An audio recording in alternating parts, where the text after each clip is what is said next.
Hey everybody, hope you're having a good week. I'm going to start this vlog video off with a little bit of scripture. I'm going to be reading from Romans chapter 8. Therefore, now no condemnation awaits those who are living in Jesus the Anointed, the liberating King. Because when you live in the Anointed One, Jesus, a new law takes effect. The law of the Spirit of life breathes into you and liberates you from the law of sin and death. God did something the law could never do. You see, human flesh took its toll on God's law. In and of itself, the law was not weak, but the flesh weakens it. So to condemn the sin that was ruling in the flesh, God sent his own Son, bearing the likeness of sinful flesh, as a sin offering. Now we are able to live up to the justice demanded by the law. But that ability has not come from living by our fallen human nature. It has come because we walk according to the movement of the Spirit in our lives.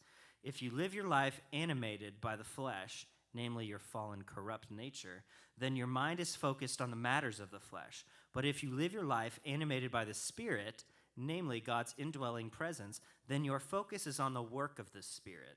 A mind focused on the flesh is doomed to death, but a mind focused on the Spirit will find full life and complete peace.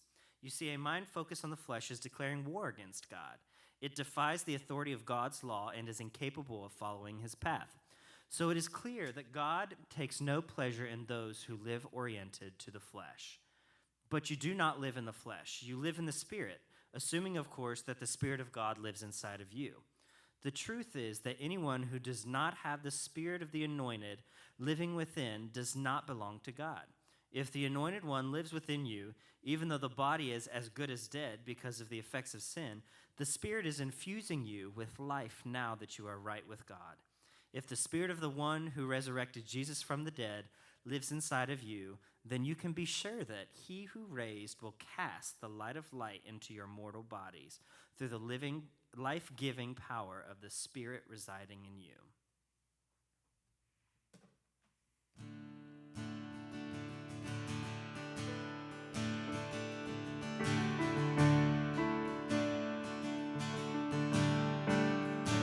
I would be hopeless without your